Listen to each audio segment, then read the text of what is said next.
ಕಂಡ ದುರ್ಬಲ ಪ್ರಧಾನಿ ನರೇಂದ್ರ ಮೋದಿ ವಿಎಸ್ ಉಗ್ರಪ್ಪ.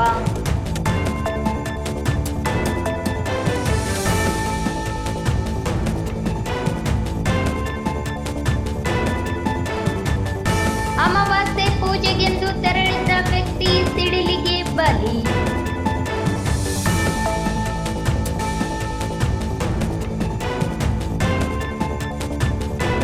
ಸಿಂಧನೂರು ತಾಲೂಕಿನ ಅಕಾಲಿಕ ಮಳೆಯಿಂದಾಗಿ ಬೆಳೆ ಹಾನಿ ಪ್ರದೇಶಕ್ಕೆ ವಿಧಾನ ಪರಿಷತ್ ಶಾಸಕ ಬಸನಗೌಡ ಬಾದರ್ಲಿ ಭೇಟಿ.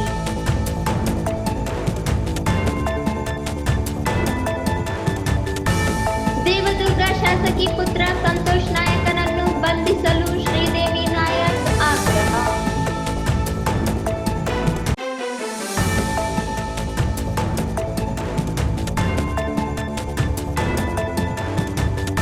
ಆದಿಕವಿ ಶ್ರೀ ಮಹರ್ಷಿ ವಾಲ್ಮೀಕಿ ವಿಶ್ವವಿದ್ಯಾಲಯಕ್ಕೆ ಕುಲಪತಿಗಳ ನೇಮಕಕ್ಕೆ ಒತ್ತಾಯ.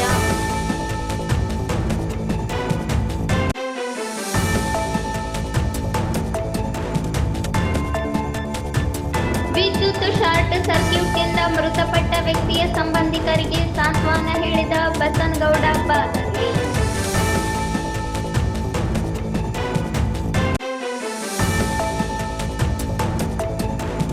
ಮತ್ತು ಕಳುವಾಗಿದ್ದ ಚಿನ್ನಾಭರಣ 4 ಗಂಟೆಗಳಲ್ಲಿ ಪತ್ತೆ ಹಚ್ಚಿದ ಪೊಲೀಸರು. ಸದರ್ ಬಜಾರ್ ಪೊಲೀಸರ ಕಾರ್ಯಕ್ಕೆ ಎಸ್ಪಿ ಶ್ಲಾಘನೆ. ವಾರ್ತೆಗಳ ವಿವರ. ಪ್ರಧಾನಮಂತ್ರಿ ನರೇಂದ್ರ ಮೋದಿ ದೇಶ ಕಂಡ ಅತ್ಯಂತ ದುರ್ಬಲ ಪ್ರಧಾನಿ ಎಂದು ಮಾಜಿ ಸಂಸದ ವಿಎನ್ ಉಗ್ರಪ್ಪ ಟೀಕಿಸಿದರು. ನಗರದ ಮಂತ್ರಾಲಯ ರಸ್ತೆಯಲ್ಲಿರುವ ಪ್ರವಾಸಿ ಮಂದಿರದಲ್ಲಿ ಕರೆದಿದ್ದ ಪತ್ರಿಕಾಗೋಷ್ಠಿಯನ್ನು ಉದ್ದೇಶಿಸಿ ಮಾತನಾಡಿ, ನರೇಂದ್ರ ಮೋದಿ ಪ್ರಧಾನಿಯಾದಾಗಿನಿಂದ ಇಲ್ಲಿಯವರೆಗೆ 3,982 ಸಲ ಭಯೋತ್ಪಾದನೆ ದಾಳಿ ಸಂಭವಿಸಿವೆ. 413 ಜನ ಅಮಾಯಕರು, 600ಕ್ಕೂ ಹೆಚ್ಚು ಭದ್ರತಾ ಸಿಬ್ಬಂದಿ ಅಸುನೀಗಿದ್ದಾರೆ. ಜನರ ಸಾಮಾನ್ಯರ ಪ್ರಾಣ ರಕ್ಷಣೆ ಜವಾಬ್ದಾರಿ ಹೊತ್ತವರು ಇಷ್ಟೊಂದು ಪ್ರಮಾಣದಲ್ಲಿ ವೈಫಲ್ಯ ಅನುಭವಿಸಿದ್ದಾರೆ. ಸಾವಿರಾರು ಜನ ಆಸ್ತಿಪಾಸ್ತಿ ಕಳೆದುಕೊಂಡಿದ್ದಾರೆ. 2016ರಲ್ಲಿ ಉರಿಯಲ್ಲಿ 19 ಜನ ಬಲಿಯಾಗಿದ್ದರು. ಪುಲ್ವಾಮಾದಲ್ಲಿ 40ಕ್ಕೂ ಹೆಚ್ಚು ಸೈನಿಕರು ಹುತಾತ್ಮರಾಗಿದ್ದರು. ಪುಲ್ವಾಮಾದಲ್ಲಿ 200 kg RDX ಹೇಗೆ ಒಳಸುಸುಳಿತು ಎನ್ನುವುದು ಇನ್ನೂ ನಿಗೂಢ ರಹಸ್ಯವಾಗಿ ಉಳಿದುಬಿಟ್ಟಿದೆ. ಈಗ 28 ಜನರ ಪ್ರಾಣ ಹೋದ ನಂತರ 2 ಉಗ್ರರನ್ನು ಹೊಡೆದು ಉರುಳಿಸಲಾಗಿದೆ. 2,500 ಜನ ಶಂಕಿತರನ್ನು ವಶಕ್ಕೆ ಪಡೆಯಲಾಗಿದೆ. ಈಗ ತೋರಿಸುತ್ತಿರುವ ಧಾವಂತವನ್ನು ಘಟನೆಗೂ ಮುನ್ನ ಏಕೆ ತೆಗೆದುಕೊಳ್ಳಲಿಲ್ಲ ಎಂದು ಪ್ರಶ್ನಿಸಿದ ಅವರು, ಜವಾಬ್ದಾರಿಯ ವಹಿಸಿಕೊಂಡ ಹೊಣೆಗಾರಿಕೆ ನಿಭಾಯಿಸುವಲ್ಲಿ ವಿಫಲರಾದಾಗ ಅಧಿಕಾರದಲ್ಲಿ ಮುಂದುವರಿಯುವ ನೈತಿಕತೆ ಕಳೆದುಕೊಳ್ಳುತ್ತಾರೆ ಎಂದು ಅರ್ಥೈಸಿದರು. 2014ರಿಂದ ಈ ದೇಶದ ಮೇಲೆ ಈ ಟೆರರಿಸ್ಟ್ ಅಟ್ಯಾಕ್ಸ್ 3,982 ಸಾರಿ 3,982 ಸಾರಿ ಟೆರರಿಸ್ಟ್ ಅಟ್ಯಾಕ್ಸ್ ಆಗಿದ್ದಾವೆ.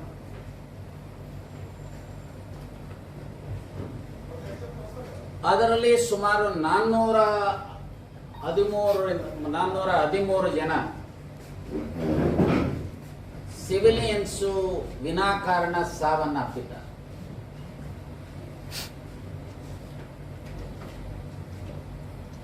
,630 ಜನ ಆಸ್ತಿಗಳನ್ನು ಕಳ್ಕೊಂಡಿದ್ದಾರೆ.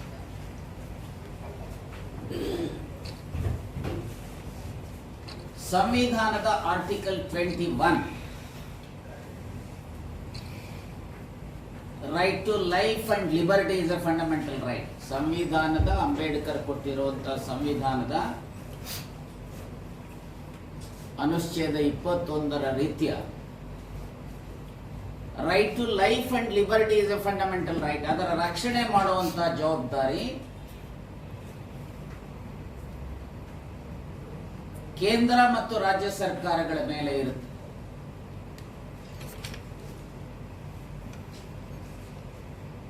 ಯಾವುದೇ ಕಾರಣಕ್ಕೂ ವಿನಾಕಾರಣ ಆ ಫಂಡಮೆಂಟಲ್ ರೈಟ್ ಇಂಪಿಂಜ್ ಆಗಬಾರದು. ನೋಡಿ, ಇವತ್ತು 2016ರಲ್ಲಿ ಯುರಿ ಯುರಿ ಪ್ರಕರಣ, ಉರಿ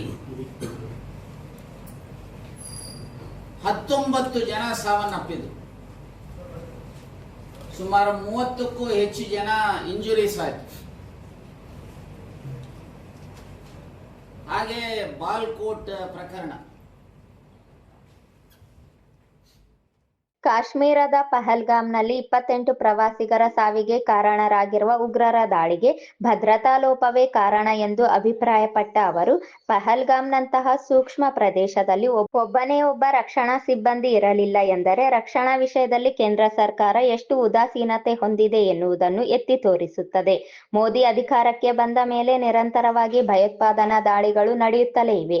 ಇದನ್ನು ತಡೆಗಟ್ಟುವಲ್ಲಿ ಕೇಂದ್ರ ಸರ್ಕಾರ ಸಂಪೂರ್ಣ ವಿಫಲವಾಗಿರುವುದು ಮೇಲ್ನೋಟಕ್ಕೆ ಕಂಡುಬರುತ್ತದೆ ಎಂದರು. ದೇಶದ ಭದ್ರತೆಗೆ ಅಪಾಯ ಒಡ್ಡುವ ಯಾವುದೇ ಶಕ್ತಿಯ ವಿರುದ್ಧ ಕೇಂದ್ರ ಸರ್ಕಾರ ಕೈಗೊಳ್ಳುವ ಯಾವುದೇ ಕ್ರಮಕ್ಕೂ ಕಾಂಗ್ರೆಸ್ ಪಕ್ಷದ ಸಹಕಾರ ಇದ್ದೇ ಇರುತ್ತದೆ ಎಂದು ಹೇಳಿದರು. ಯಾರು ಸಾವನ್ನಪ್ಪಿದ್ದಾರೆ, ಬಹುಶಃ ವಿನಾಕಾರಣ ಅವರು ಸಾವನ್ನಪ್ಪಿದ್ದಾರೆ. ಇದಕ್ಕೆ ನೇರ ಕಾರಣ ನನಗೆ ಅನಿಸುವಂಥದ್ದು, as a former member of parliament and ನಾನು ಇದರಲ್ಲಿ ರಾಜಕಾರಣ ಬೆಳೆಸಲಿಕ್ಕೆ ಹೋಗುದು. ನೇರ ಕಾರಣ ಇವತ್ತೇನಾದರೂ ಇದ್ದರೆ ಕೇಂದ್ರ ಸರ್ಕಾರದ ಬೇಹುಗಾರಿಕೆ ಮತ್ತು ಸೆಕ್ಯೂರಿಟಿ ಲ್ಯಾಪ್ಸಸ್.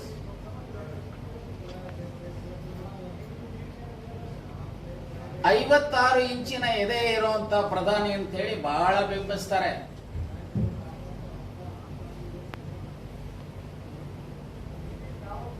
ಸಬ್ಕಾ ಸಾಥ್ ಸಬ್ಕಾ ವಿಕಾಸ್, ಅಚ್ಚಾ ದಿನ್ ಆ ಗಯಾ, ಇದೇನೇನಪ್ಪ ಅಚ್ಚಾ ದಿನ್?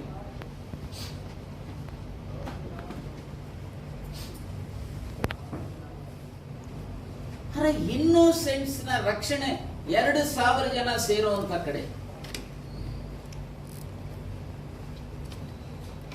ಆ ಘಟನೆ ಆದ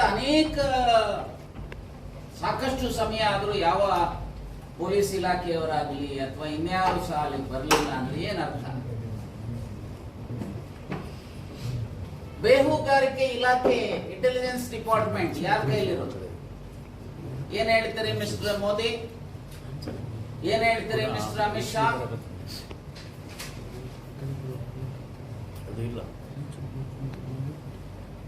ಯಾಕೆ ನಾನು ಅತ್ಯಂತ ದುರ್ಬಲ ಪ್ರಧಾನಿ ಅಂತ ಹೇಳಿದೆ ಅಂದ್ರೆ, ಈ ಘಟನಾವಳಿಗಳ ಹಿನ್ನೆಲೆಯಲ್ಲಿ as a prime minister of this country he has failed. He has no moral right to continue as prime minister of this country.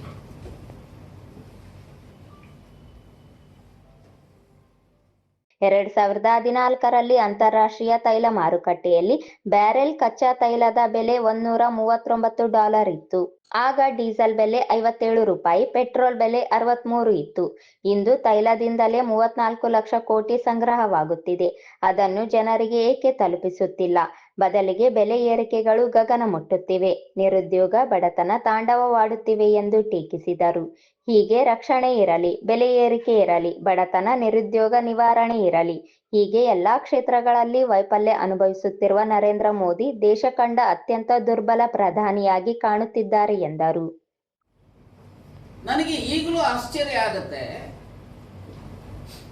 ಘಟನೆ ಆದ ಕೆಲವೇ ಸಮಯದಲ್ಲಿ ಇಬ್ಬರ ಟೆರರಿಸ್ಟ್ ಅನ್ನ ಕೊಂದ್ವಿ. ವೆಲ್ಕಮ್, ಸಂತೋಷ. 1500 ಜನ ಸ್ಥಳೀಯರನ್ನ ಅರೆಸ್ಟ್ ಮಾಡಿದ್ದೀವಿ ಅಂತ ಹೇಳ್ತಾರೆ, ಇಂಟ್ರಾಗೇಷನ್ ತಗೊಂಡಿದ್ದೀವಿ ಅಂತ ಹೇಳ್ತಾರೆ. ಎಸ್, ಒಳ್ಳೆಯದು. ವಿತಿನ್ ನೋ ಟೈಮ್ ನಿಮ್ಗೆ ಗೊತ್ತಾಗುತ್ತೆ ಇವರೇ ಟೆರರಿಸ್ಟ್ ಸಹಾಯ ಮಾಡಿದವರು ಅಥವಾ ಇವರೇ ಟೆರರಿಸ್ಟ್ ಅಂತ ಹೇಳಿ. ಹಾಗಾದ್ರೆ ಮೊದಲು ಯಾಕೆ ಪ್ರಿವೆಂಟಿವ್ ಮೆಜರ್ಸ್ ತೆಗೆದುಕೊಳ್ಳಿ? Why mister Modi?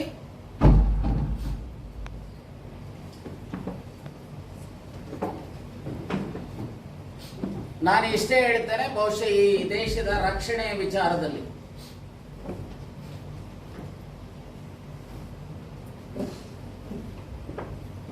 ಈ ಉಗ್ರಗಾಮಿಗಳ ವಿರುದ್ಧ ಹೋರಾಟದಲ್ಲಿ ಎಂದೂ ಸಹ ಕಾಂಗ್ರೆಸ್ ರಾಜಿ ಮಾಡಿಕೊಳ್ಳುವ ಪ್ರಶ್ನೆ ಇಲ್ಲ. ಈ ಸಂದರ್ಭದಲ್ಲಿ ಕೆಪಿಸಿಸಿ ಮಹಿಳಾ ಸೆಲ್ನ ರಾಜ್ಯ ಉಪಾಧ್ಯಕ್ಷೆ ಶ್ರೀದೇವಿ ನಾಯಕ, ರಾಜ್ಯ ಪ್ರಧಾನ ಕಾರ್ಯದರ್ಶಿ ಮಂಜುಳಾ ಅಮರೇಶ್, ನಗರ ಬ್ಲಾಕ್ ಕಾಂಗ್ರೆಸ್ ಅಧ್ಯಕ್ಷೆ ಮಾಲಾ ಭಜಂತ್ರಿ ಸೇರಿದಂತೆ ಅನೇಕ ಕಾಂಗ್ರೆಸ್ ಮುಖಂಡರು ಉಪಸ್ಥಿತರಿದ್ದರು. ಮಾನ್ವಿ ತಾಲೂಕಿನ ಕೆ ಗುಡದಿನ್ನಿ ಗ್ರಾಮದಲ್ಲಿ ಇಂದು ಮಧ್ಯಾಹ್ನ ತಾಯಮ್ಮ ದೇವಸ್ಥಾನದಲ್ಲಿ ಸಿಡಿಲಿಗೆ ಓರ್ವ ವ್ಯಕ್ತಿ ಬಲಿಯಾಗಿದ್ದಾನೆ. ಅಮಾವಾಸ್ಯೆ ಎಂದು ಗ್ರಾಮದಲ್ಲಿನ ಜಮೀನಿನಲ್ಲಿರುವ ತಾಯಮ್ಮ ದೇವಸ್ಥಾನಕ್ಕೆ ಪೂಜೆ ಸಲ್ಲಿಸುವುದಕ್ಕೆ ತೆರಳಿದ ಕುಟುಂಬದ ಸದಸ್ಯನೊಬ್ಬ ಸಿಡಿಲಿಗೆ ಬಲಿಯಾಗಿದ್ದು, ಮಹಿಳೆ ತೀವ್ರವಾಗಿ ಗಾಯಗೊಂಡಿರುವ ಘಟನೆ ತಾಲೂಕಿನ ಕೆ ಗುಡದಿನ್ನಿ ಗ್ರಾಮದ ಹೊರವಲಯದಲ್ಲಿನ ತಾಯಮ್ಮ ದೇವಸ್ಥಾನದ ಹತ್ತಿರದ ಜಮೀನಿನಲ್ಲಿ ನಡೆದಿದ್ದು, ಸಿರವಾರ ತಹಸೀಲ್ದಾರ್ ರವಿ ಅಂಗಡಿ ಸ್ಥಳಕ್ಕೆ ಭೇಟಿ ನೀಡಿ ಪರಿಶೀಲಿಸಿದರು. ತಾಲೂಕಿನ ಕೆ ಗುಡದಿನ್ನಿ ಗ್ರಾಮದಲ್ಲಿ ಇಂದು ಮಧ್ಯಾಹ್ನ ಅಮಾವಾಸ್ಯೆ ನಿಮಿತ್ತವಾಗಿ ಪೂಜೆ ಸಲ್ಲಿಸುವುದಕ್ಕೆಂದು ತೆರಳಿದ್ದ 55 ವರ್ಷದ ಸಾಯಣ್ಣ ಗುಡಿಯಲ್ಲಿ ಪೂಜೆ ಸಲ್ಲಿಸುತ್ತಿರುವಾಗಲೇ ಸಿಡಿಲು ಹೊಡೆದು ಸ್ಥಳದಲ್ಲೇ ಮೃತಪಟ್ಟಿದ್ದು, ಸಾಯಣ್ಣನವರ ತಾಯಿ ಲಕ್ಷ್ಮಮ್ಮ ಹಾಗೂ ನರಸಮ್ಮ ಗಾಯಗೊಂಡಿದ್ದಾರೆ.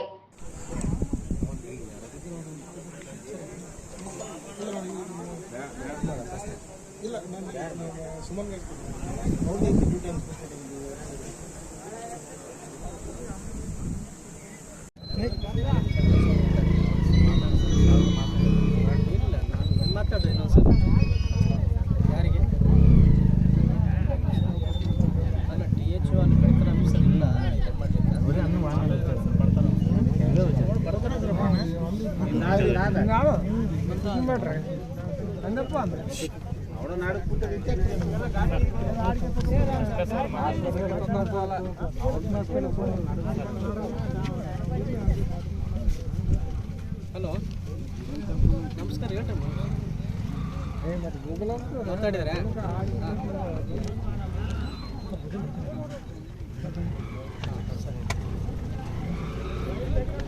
ಗಾಯಗೊಂಡವರನ್ನು ಚಿಕಿತ್ಸೆಗಾಗಿ ಮಾನ್ವಿಯ ಆಸ್ಪತ್ರೆಯಲ್ಲಿ ದಾಖಲಿಸಲಾಗಿದೆ. ಈ ಸಂದರ್ಭದಲ್ಲಿ ಗ್ರಾಮ ಲೆಕ್ಕಾಧಿಕಾರಿ ಹುಸೇನ್ ಸಾಬ್, ಗ್ರಾಮ ಹಿರಿಯ ಮುಖಂಡರಾದ ಶರಣಯ್ಯ ಗುಡದಿನ್ನಿ, ನಾಗಪ್ಪ ಯಾದವ್, ಬಸವರಾಜ ನಾಯಕ, ತಾಯಣ್ಣ ಯಾದವ್, ಫಕೀರಪ್ಪ ಸೇರಿದಂತೆ ಇನ್ನಿತರರು ಇದ್ದರು. ಶುಕ್ರವಾರ ರಾತ್ರಿ ಸುರಿದ ಗಾಳಿ ಸಹಿತ ಅಕಾಲಿಕ ಮಳೆಗೆ ತಾಲೂಕಿನ ವಿವಿಧ ಹೋಬಳಿಗಳಲ್ಲಿ ಹೆಚ್ಚಿನ ಪ್ರಮಾಣದಲ್ಲಿ ಗಾಳಿ ಸಹಿತ ಮಳೆಯಾಗಿ ಕಟಾವಿಗೆ ಬಂದಿದ್ದ ಭತ್ತದ ಬೆಳೆಗಳು ನಾಶವಾಗಿದ್ದು, ಘಟನೆ ತಿಳಿದು ವಿಧಾನ ಪರಿಷತ್ ಶಾಸಕ ಬಸನಗೌಡ ಬಾದರ್ಲಿ ಭೇಟಿ ನೀಡಿ ವಿಚಾರಿಸಿದರು. ತಾಲೂಕಿನ ಬಾದರ್ಲಿ ಹೋಬಳಿ ಹಾಗೂ ಹೆಡಗಿನಾಳ ಹೋಬಳಿಯಲ್ಲಿ ಅಧಿಕ ಮಳೆಯಾಗಿದ್ದು, ಉದ್ಬಾಳ, ಗೋಮರ್ಸಿ, ಮಾಡಸಿರ್ವಾರ, ಕನ್ನಾರಿ, ಬೆಳಗುರ್ಕಿ, ಮಲದಿನ್ನಿ, ಅಲಬನೂರು, ಹರೇಟನೂರು, ಬಾದರ್ಲಿ, ಗಿಣಿವಾರ, ಒಳಬಳ್ಳಾರಿ ಹಾಗೂ ಹೆಡಗಿನಾಳ ಗ್ರಾಮದ ಬೆಳೆಹಾನಿ ಪ್ರದೇಶಕ್ಕೆ ಕೃಷಿ ಸಹಾಯಕ ನಿರ್ದೇಶಕರಾದ ನಜೀರ್ ಅಹಮದ್ ಅವರೊಂದಿಗೆ ಭೇಟಿ ನೀಡಿ ಬೆಳೆಹಾನಿ ಬಗ್ಗೆ ರಾಯಚೂರು ಜಿಲ್ಲಾ ಅಧಿಕಾರಿಗಳೊಂದಿಗೆ ಹಾಗೂ ಜಿಲ್ಲಾ ಉಸ್ತುವಾರಿ ಸಚಿವರೊಂದಿಗೆ ಮಾತನಾಡಿ ಕೂಡಲೇ ಕಂದಾಯ ಇಲಾಖೆ ಹಾಗೂ ಕೃಷಿ ಇಲಾಖೆಯ ಅಧಿಕಾರಿಗಳೊಂದಿಗೆ ಜಂಟಿ ಸರ್ವೆ ಕಾರ್ಯ ಆರಂಭಿಸಲು ಆದೇಶಿಸಲಾಯಿತು. ಈ ವೇಳೆ ಹೊನ್ನಟಗಿ ಗೌಡ ಬೆಳಗುರ್ಕಿ, ರಾಮಲಿಂಗರೆಡ್ಡಿ ಬೆಳಗುರ್ಕಿ, ಲಕ್ಷ್ಮೀಪತಿ, ಶಂಕರ್ ರೆಡ್ಡಿ, ಅಯ್ಯನಗೌಡ, ಚಂದ್ರಶೇಖರ್ ಬಾದರ್ಲಿ, ಸಂಗನಗೌಡ ಸೇರಿದಂತೆ ಇತರರಿದ್ದರು. ಶಾಸಕಿ ಜಿ ಕರೆಮ್ಮ ನಾಯಕ್ ಪುತ್ರ ಸಂತೋಷ್ ನಾಯಕ್ ಗುಂಪು ಕಟ್ಟಿಕೊಂಡು ಹೋಗಿ ಟೋಲ್ ಸಂಗ್ರಹ ಮಳಿಗೆಗಳನ್ನು ಧ್ವಂಸ ಮಾಡಿದ್ದಾನೆ. ಪ್ರಕರಣ ದಾಖಲಾಗಿದ್ದು ಕೂಡಲೇ ಅವರನ್ನು ಬಂಧಿಸಬೇಕು ಎಂದು ಕೆಪಿಸಿಸಿ ಮಹಿಳಾ ಸೆಲ್ನ ರಾಜ್ಯ ಉಪಾಧ್ಯಕ್ಷೆ ಶ್ರೀದೇವಿ ನಾಯಕ್ ಆಗ್ರಹಿಸಿದರು. ಕಲ್ಮಲ ತಿಂತಣಿ ರಾಜ್ಯ ಹೆದ್ದಾರಿಯ ಕಾಕರಗಲ್ ಸಮೀಪ ನಿರ್ಮಿಸಿದ್ದ ಟೋಲ್ ಸಂಗ್ರಹ ಕೇಂದ್ರದಲ್ಲಿ ಹಣ ವಸೂಲಿ ಮಾಡುತ್ತಿರುವುದನ್ನು ಖಂಡಿಸಿ ಶಾಸಕಿ ಕರೆಮ್ಮ ಜಿ ನಾಯಕ್ ಪುತ್ರ ಸಂತೋಷ್ ಜಿ ನಾಯಕ್ ನೇತೃತ್ವದಲ್ಲಿ ತಡರಾತ್ರಿ ಟೋಲ್ ಕೇಂದ್ರಕ್ಕೆ ನುಗ್ಗಿ ಧ್ವಂಸ ಮಾಡಿರುವುದರಿಂದ ಜನರ ತೆರಿಗೆಯಲ್ಲಿ ನಿರ್ಮಿಸಿರುವ ಕೇಂದ್ರಗಳನ್ನು ಧ್ವಂಸ ಮಾಡುವುದು ಗೂಂಡಾವರ್ತನೆಯಾಗುತ್ತದೆ. ಆದ್ದರಿಂದ ಸಂತೋಷ್ ಜಿ ನಾಯಕ್ ಅವರನ್ನು ಕೂಡಲೇ ಬಂಧಿಸಬೇಕು ಎಂದು ಆಗ್ರಹಿಸಿದರು. ಮುಖ್ಯಮಂತ್ರಿ, ಉಪಮುಖ್ಯಮಂತ್ರಿ ಗಮನಕ್ಕೆ ತಂದು ಈ ಒಂದು ಟೋಲ್ ಸಂಗ್ರಹ ಮಾಡೋದನ್ನ ನಿಲ್ಲಿಸಬಹುದಾಗಿತ್ತು.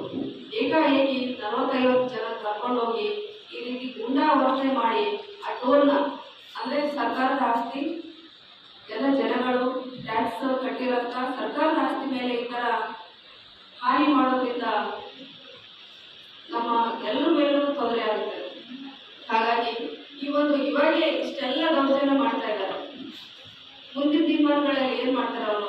ಇವಾಗ ಯಾವುದೋ ಒಬ್ಬರು ಅಧಿಕಾರಿ, ತಹಸೀಲ್ದಾರ್ ಆಯಿತು, ಯಾವುದೋ ಒಬ್ಬರು ಅಧಿಕಾರಿಗಳು ಮಾತು ಕೇಳಿಲ್ಲ ಅಂತಂದರೆ ಕಚೇರಿ ಧ್ವಂಸ ಮಾಡೋದ್ರಲ್ಲೂ ಕೂಡ ಯಾವುದೇ ರೀತಿಯಿಂದ ಅನುಮಾನ ಇಲ್ಲ.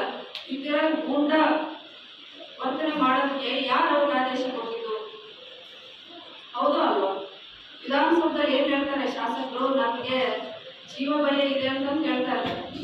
ಅಷ್ಟು ದೊಡ್ಡ ಅವ್ರ ದೇವಸ್ಥಾನದಲ್ಲಿ ಇವ್ರು ನೋಡಿದ್ರೆ ಗೂಢವರ್ತನೆ ಮಾಡಿ ಇಲ್ಲಿರ್ತಕ್ಕಂಥ ನಮ್ಮ ದೇವದುರ್ಗ ತಾಲೂಕಿನಲ್ಲಿ ಇರ್ತಕ್ಕಂಥ ಎಲ್ಲ ಅಧಿಕಾರಿಗಳಿಗೆ, ಜನಗಳಿಗೆ ಇವರಿಂದ, ಶಾಸಕರಿಂದ, ಕರೆಮಾಜಿ ನಾಯಕು ಹಾಗೂ ಅವ್ರ ಪುತ್ರರಿಂದ ಎಲ್ರಿಗೂ ಕೂಡ ಇಲ್ಲಿ ಜೀವ ಬೆದರಿಕೆ ಇದೆ, ಬಂದಿದೆ ಅಂತ ಹೇಳಿದ್ರೆ ತಪ್ಪಾಗ್ಲಿಕ್ಕಿಲ್ಲ. ಎಲ್ಲ ಅಧಿಕಾರಿಗಳು ಕೂಡ ದೇವದುರ್ಗಕ್ಕೆ ಬರ್ರಿ ಅಂತ ಹೇಳಿ ಅಂತಂದ್ರೆ ಇವರ ಕಮಿಷನ್ ದಂಧೆಯಿಂದ, ಇವರ ಕಿರುಕುಳದಿಂದ ದೇವದುರ್ಗಕ್ಕೆ ಯಾವುದೇ ಅಧಿಕಾರಿಗಳು ಕೂಡ ಬರೋದಕ್ಕೆ ಒಲ್ಲೆ ಅಂತ ಇದ್ದಾರೆ. ಹಾಗೇನೆ ಇನ್ನೊಂದು ವಿಷಯ, ಮೇನ್ ಆಗಿ ಇವರು ಟೋಲ್ ಬಂದ್ ಮಾಡೋದು ರೈತರು ಒಳ್ಳೆಯದಾಗಲಿ, ಬಡವರು ಒಳ್ಳೆಯದಾಗಲಿ ಅನ್ನೋ ಉದ್ದೇಶದಿಂದ ಇಲ್ಲ. ರಾತ್ರೋರಾತ್ರಿ ಮರಳು ಮಾಫಿಯಾ ಅಂತ ನಡೀತಾ ಇದೆ.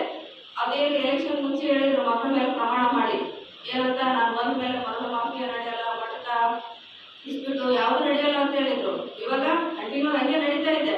ಈ ಮರಳಿದಂತೂ ರಾತ್ರೋರಾತ್ರಿ ನಡೀತಾ ಇದೆ.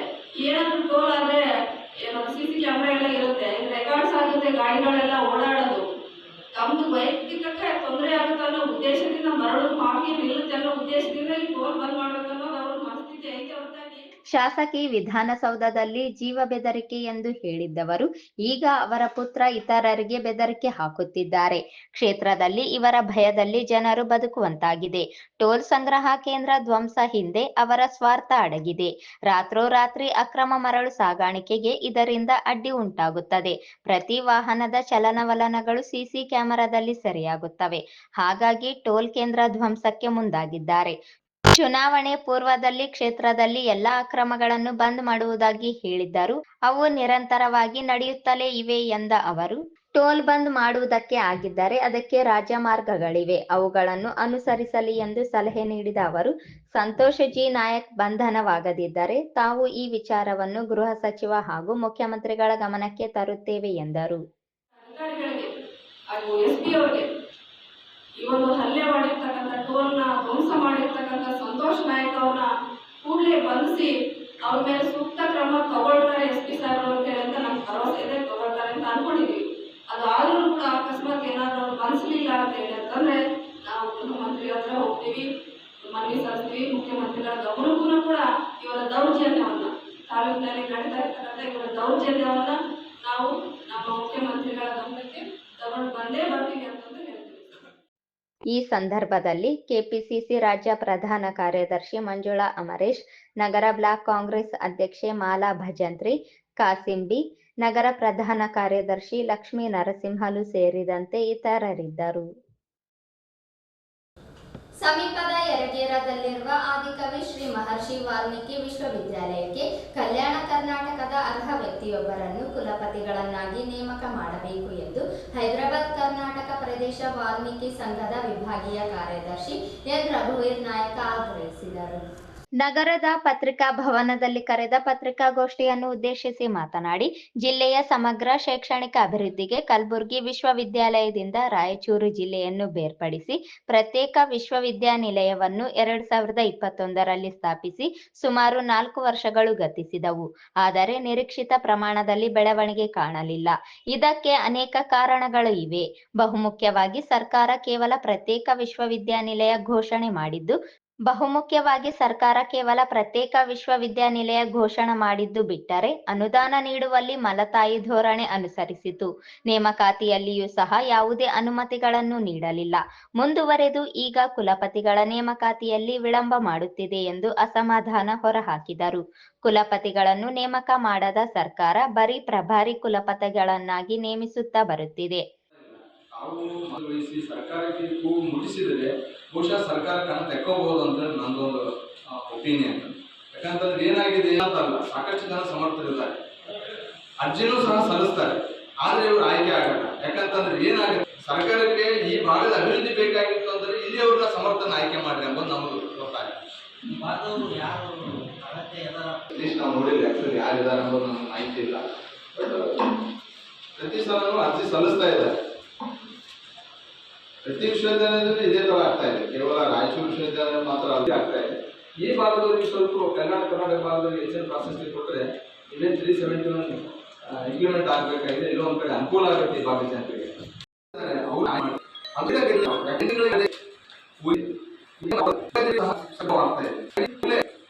ವಾಲ್ಮೀಕಿ ಕಲ್ಯಾಣ ಭಾಗದ ಸರ್ನ ನೀವು ಕುಲಪತಿಗಳನ್ನ ನೇಮಕ ಮಾಡಬೇಕು. ಜೊತೆಗೆ ಏನು ಅನುದಾನ ನೀಡುವಲ್ಲಿ ಆಮೇಲೆ ನೇಮಕಾತಿಯಲ್ಲಿ ತ್ವರಿತಗತಿಯಲ್ಲಿ ಮಾಡಬೇಕು. ಯಾಕಂದ್ರೆ ಹೆಚ್ಚಿನ ಆದಾಯ ಬರ್ತಾ ಇರೋದೇ ರಾಯಚೂರು ವಿಶ್ವವಿದ್ಯಾಲಯದಿಂದ. ಸುಮಾರು ವರ್ಷಕ್ಕೆ 39 ಕೋಟಿ ಆದಾಯ ಸರ್ಕಾರಕ್ಕೆ ಬರ್ತಾ ಇದೆ. ಅಂದ್ರೆ ಹುಡುಗರೇನು ಫೀಸ್ ತುಂಬ್ತಾರೆ, ಅಡ್ಮಿಷನ್ ಫೀಸು, ಟ್ಯೂಷನ್ ಏನು ಎಕ್ಸಾಮ್ ಫೀಸು, ಇದೇ 39 ಕೋಟಿ ಹೈಯೆಸ್ಟ್ ಬರ್ತಾ ಇದೆ. ಯಾಕಂದ್ರೆ ನಮ್ಮ ವ್ಯಾಪ್ತಿನೂ ದೊಡ್ಡದಿದೆ. ಯಾಕಂದ್ರೆ ಗುಲ್ಬರ್ಗ ವಿಶ್ವವಿದ್ಯಾಲಯದಿಂದ ಬೀದರ್ ಸಪ್ರೇಟ್ ಆಯಿತು, ರಾಯಚೂರು ಸಪ್ರೇಟ್ ಆದಮೇಲೆ ಅತಿ ಹೆಚ್ಚು ಆದಾಯ ಬರ್ತಾ ಇರೋ ವಿಶ್ವವಿದ್ಯಾಲಯವೂ ಸಹ ರಾಯಚೂರೇ. ಹಾಗಾಗಿ ಸರ್ಕಾರ ಇದನ್ನು ಗಂಭೀರವಾಗಿ ಪರಿಗಣಿಸಬೇಕು. ಈ ವಿಶ್ವವಿದ್ಯಾಲಯಕ್ಕೆ ಕೂಡಲೇ ಕಲ್ಯಾಣ ಕರ್ನಾಟಕ ಭಾಗದ ಸಮರ್ಥನ ಕುಲಪತಿಗಳನ್ನಾಗಿ ನೇಮಕ ಮಾಡಬೇಕು. ಜೊತೆಗೆ ಅನುದಾನವನ್ನು ಸಹ ನೀಡಿ ಈ ಭಾಗವನ್ನು ಶೈಕ್ಷಣಿಕವಾಗಿ ಅಭಿವೃದ್ಧಿ ಮಾಡಬೇಕಂತೇಳಿ ಸರ್ಕಾರಕ್ಕೆ ನಾವು ಆಗ್ರಹಿಸ್ತಾ ಇದ್ದೀವಿ. ಇದರಿಂದ ವಿಶ್ವವಿದ್ಯಾಲಯದ ಅಭಿವೃದ್ಧಿಯಾಗಲಿ ಶೈಕ್ಷಣಿಕ ಅಭಿವೃದ್ಧಿಯಾಗಲಿ ಮಾಡಲು ಸಾಧ್ಯವಾಗುವುದಿಲ್ಲ. ಯಾವುದೇ ಒಂದು ವಿಶ್ವವಿದ್ಯಾಲಯಕ್ಕೆ ಕುಲಪತಿಗಳ ನೇಮಕ ಅಗತ್ಯವಾಗಿದೆ. ಜೊತೆಗೆ ಈ ಭಾಗದವರೇ ಕುಲಪತಿಗಳಾದರೆ ಇಲ್ಲಿಯ ಶೈಕ್ಷಣಿಕ ಸ್ಥಿತಿಗತಿಯ ಮಾಹಿತಿ ಅವರಿಗೆ ಇರುತ್ತದೆ. ಆದ್ದರಿಂದ 371 ಕಲಂ ಸ್ಥಾನ ಪಡೆದಿರುವ ಕಲ್ಯಾಣ ಕರ್ನಾಟಕ ಭಾಗದ ಅರ್ಹ ಮತ್ತು ಸಮರ್ಥರನ್ನು ಗಣನೆಗೆ ಪಡೆದು ಕುಲಪತಿಗಳಾಗಿ ನೇಮಕಾತಿ ಮಾಡಬೇಕು. ವಿಶ್ವವಿದ್ಯಾಲಯದ ತ್ವರಿತಗತಿಯಲ್ಲಿ ಅಭಿವೃದ್ಧಿಯಾಗಲು ಹೆಚ್ಚಿನ ಅನುದಾನ ನೀಡುವ ಮೂಲಕ ಕಲ್ಯಾಣ ಕರ್ನಾಟಕ ಪ್ರದೇಶಕ್ಕೆ ನ್ಯಾಯ ಒದಗಿಸಬೇಕು ಎಂದರು. ಸರ್ಕಾರ ವಿಳಂಬ ಧೋರಣೆ ಕೈಬಿಟ್ಟು ಸಮರ್ಥವಾದ ವ್ಯಕ್ತಿಯನ್ನು ಕುಲಪತಿಗಳನ್ನಾಗಿ ನೇಮಕ ಮಾಡುವುದರಿಂದ ವಿಶ್ವವಿದ್ಯಾಲಯದ ಘನತೆಯು ಹೆಚ್ಚುತ್ತದೆ. ಆದ್ದರಿಂದ ಸರ್ಕಾರ ಸಮರ್ಥ ವ್ಯಕ್ತಿಯನ್ನು ಕುಲಪತಿ ಸ್ಥಾನಕ್ಕೆ ತ್ವರಿತಗತಿಯಲ್ಲಿ ನೇಮಕ ಮಾಡಬೇಕು ಎಂದು ಒತ್ತಾಯಿಸಿದರು. ನೂತನವಾಗಿ ಆರಂಭವಾದ ಆದಿಕವಿ ಶ್ರೀ ಮಹರ್ಷಿ ವಾಲ್ಮೀಕಿ ವಿಶ್ವವಿದ್ಯಾಲಯ ಪ್ರಾಧ್ಯಾಪಕ ಮತ್ತು ಸಿಬ್ಬಂದಿ ನೇಮಕಾತಿಯನ್ನು ತ್ವರಿತಗತಿಯಲ್ಲಿ ಮಾಡಿ ಈ ಭಾಗದ ಶೈಕ್ಷಣಿಕ ಅಭಿವೃದ್ಧಿಯ ಕನಸನ್ನು ನನಸು ಮಾಡಲು ಸರ್ಕಾರ ಮುಂದಾಗಬೇಕು ಎಂದು ಒತ್ತಾಯಿಸಿದರು. ಈ ಸಂದರ್ಭದಲ್ಲಿ ಮಲ್ಲಿಕಾರ್ಜುನ್ ನಾಯಕ, ರಾಚಣ್ಣ ನಾಯಕ, ರಾಮು ನಾಯಕ, ರಾಮಕೃಷ್ಣ ನಾಯಕ ಸೇರಿದಂತೆ ಇತರರಿದ್ದರು. ಸಿಂಧನೂರಿನ ಆಯನೂರು ಗ್ರಾಮದಲ್ಲಿ ವಿದ್ಯುತ್ ಶಾರ್ಟ್ ಸರ್ಕ್ಯೂಟ್ನಿಂದ ಮೃತಪಟ್ಟ ವ್ಯಕ್ತಿಯ ಸಂಬಂಧಿಕರನ್ನು ಬಸನಗೌಡ ಬಾದರ್ಲಿ ಭೇಟಿ ನೀಡಿ ಸಾಂತ್ವನ ಹೇಳಿದರು. ಇಂದು ಬೆಳಿಗ್ಗೆ ಸಿಂಧನೂರು ತಾಲೂಕಿನ ಅಯ್ಯನೂರು ಗ್ರಾಮದಲ್ಲಿ ಬೆಳಿಗ್ಗೆ 6:30ಕ್ಕೆ ಓರ್ವ ವ್ಯಕ್ತಿ ವಿದ್ಯುತ್ ಶಾರ್ಟ್ ಸರ್ಕ್ಯೂಟ್ನಿಂದ ಮೃತಪಟ್ಟಿದ್ದು, ಸಿಂಧನೂರು ಸಾರ್ವಜನಿಕ ಆಸ್ಪತ್ರೆಯಲ್ಲಿ ಭೇಟಿ ನೀಡಿ ಮೃತರ ಸಂಬಂಧಿಕರಿಗೆ ಸಾಂತ್ವನ ಹೇಳಿ ಸರ್ಕಾರದಿಂದ ಪರಿಹಾರ ಕೊಡಿಸುವ ಭರವಸೆ ನೀಡಿದರು. ಕಳುವಾಗಿದ್ದ ಚಿನ್ನಾಭರಣಗಳನ್ನು ಕೇವಲ 4 ಗಂಟೆಗಳಲ್ಲಿ ಪೊಲೀಸರು ಪತ್ತೆ ಹಚ್ಚುವಲ್ಲಿ ಯಶಸ್ವಿಯಾಗಿದ್ದಾರೆ. ಸದರ್ ಬಜಾರ್ ಠಾಣೆಯ ಪೊಲೀಸರ ಕಾರ್ಯಕ್ಕೆ ಜಿಲ್ಲಾ ಪೊಲೀಸ್ ವರಿಷ್ಠಾಧಿಕಾರಿ ಪುಟ್ಟಮಾದಯ್ಯ ಮೆಚ್ಚುಗೆ ವ್ಯಕ್ತಪಡಿಸಿ ಪ್ರಶಂಸಿಸಿದ್ದಾರೆ. ನಗರದ ಜಿಲ್ಲಾ ಪೊಲೀಸ್ ವರಿಷ್ಠಾಧಿಕಾರಿ ಕಚೇರಿಯಲ್ಲಿ ಈ ವಿಷಯವನ್ನು ಸುದ್ದಿಗಾರರಿಗೆ ಎಸ್ಪಿ ತಿಳಿಸಿದರು. ಸದರ್ ಬಜಾರ್ ಠಾಣೆಯ ವ್ಯಾಪ್ತಿಯಲ್ಲಿ 1.95 ಲಕ್ಷ ಮೌಲ್ಯದ ಚಿನ್ನಾಭರಣ ಕಳುವಾಗಿರುವ ಬಗ್ಗೆ ದೂರು ದಾಖಲಾಗಿತ್ತು. ಶಕ್ತಿನಗರದ ಕರಾಟೆ ಶಿಕ್ಷಕಿ ಲಕ್ಷ್ಮಿ ಎಂಬುವವರು ಕೇಂದ್ರ ಬಸ್ ನಿಲ್ದಾಣದಿಂದ ತೀನ್ಕಂದಿಲ್ಗೆ ಏಪ್ರಿಲ್ 22ರಂದು ಆಟೋದಲ್ಲಿ ಆಗಮಿಸಿ ಒಡವೆ ಇದ್ದ ಬ್ಯಾಗ್ ಅನ್ನು ಆಟೋದಲ್ಲಿಯೇ ಬಿಟ್ಟು ಮರೆತು ಹೋಗಿದ್ದರು. ನಂತರ ಠಾಣೆಗೆ ಬಂದು ದೂರು ನೀಡಿದಾಗ ತಕ್ಷಣವೇ ಕಾರ್ಯಪ್ರವೃತ್ತರಾದ ಪೊಲೀಸರು ನಗರದ ವಿವಿಧೆಡೆ ಅಳವಡಿಸಿರುವ ಸಿಸಿ ಕ್ಯಾಮೆರಾದ ದೃಶ್ಯಗಳ ಸಹಾಯದಿಂದ ಆಟೋವನ್ನು ಪತ್ತೆ ಹಚ್ಚಿ ಕಳೆದು ಹೋದ ಒಡವೆಗಳನ್ನು ಮಾಲೀಕರಿಗೆ ಒಪ್ಪಿಸಲಾಗಿದೆ ಎಂದು ತಿಳಿಸಿದರು.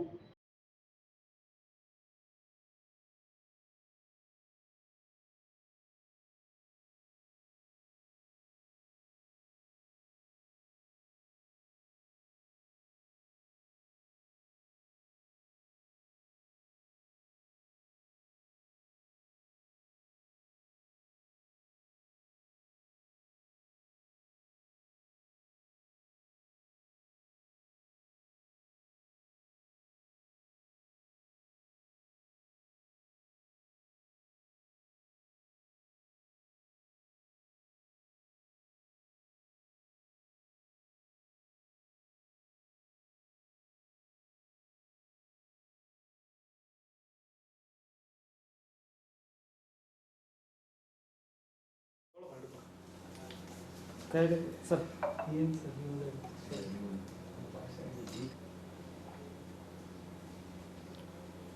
ಏನಪ್ಪ ಡೌನ್ ಮಾಡ್ಕೋಣ ನೀನು ಸ್ವಲ್ಪ ಸ್ವಾಮಿ ರವಿ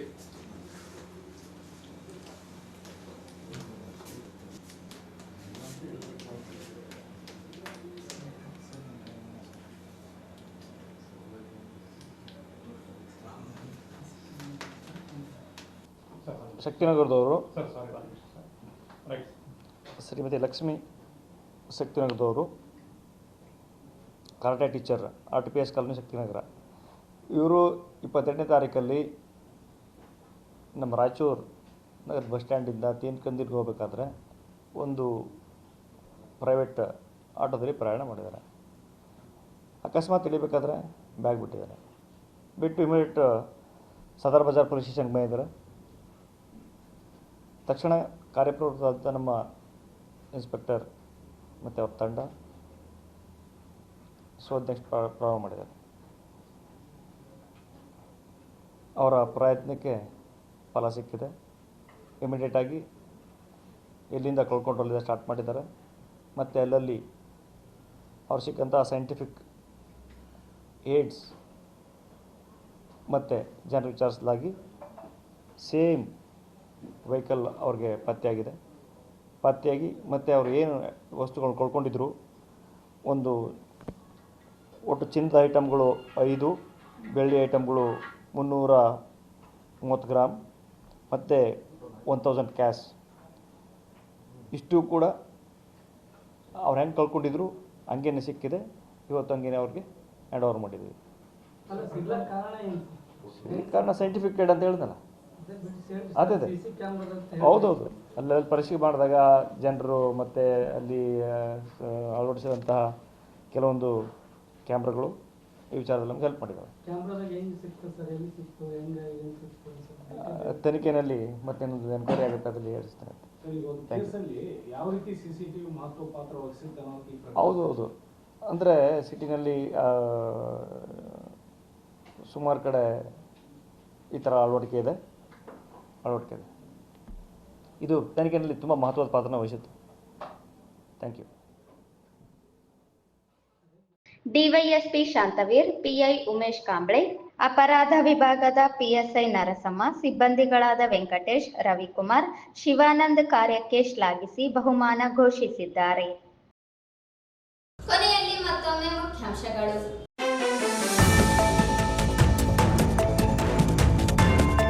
ದೇಶ ಕಂಡ ದುರ್ಬಲ ಪ್ರಧಾನಿ ನರೇಂದ್ರ ಮೋದಿ VS ಉಗ್ರಪ್ಪ.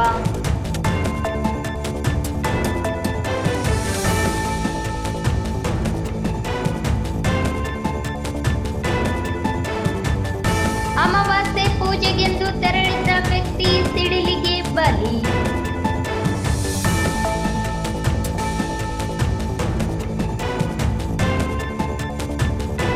ಸಿಂಧನೂರು ತಾಲೂಕಿನ ಅಕಾಲಿಕ ಮಳೆಯಿಂದಾಗಿ ಬೆಳೆ ಹಾನಿ ಪ್ರದೇಶಕ್ಕೆ ವಿಧಾನ ಪರಿಷತ್ ಶಾಸಕ ಬಸನಗೌಡ ಬಾದರ್ಲಿ ಭೇಟಿ.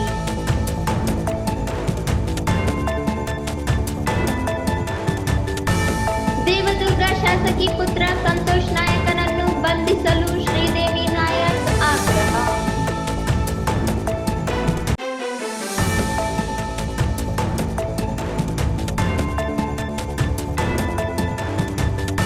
ಆದಿಕವಿ ಶ್ರೀ ಮಹರ್ಷಿ ವಾಲ್ಮೀಕಿ ವಿಶ್ವವಿದ್ಯಾಲಯಕ್ಕೆ ಕುಲಪತಿಗಳ ನೇಮಕಕ್ಕೆ ಒತ್ತಾಯ.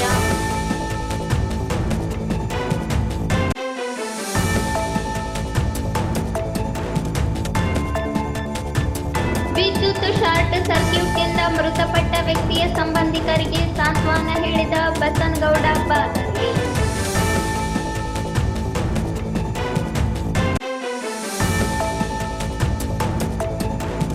ಮತ್ತು ಕಳುವಾಗಿದ್ದ ಚಿನ್ನಾಭರಣ 4 ಗಂಟೆಗಳಲ್ಲಿ ಪತ್ತೆ ಹಚ್ಚಿದ ಪೊಲೀಸರು. ಸದರ್ ಬಜಾರ್ ಪೊಲೀಸರ ಕಾರ್ಯಕ್ಕೆ SP ಶ್ಲಾಘನೆ.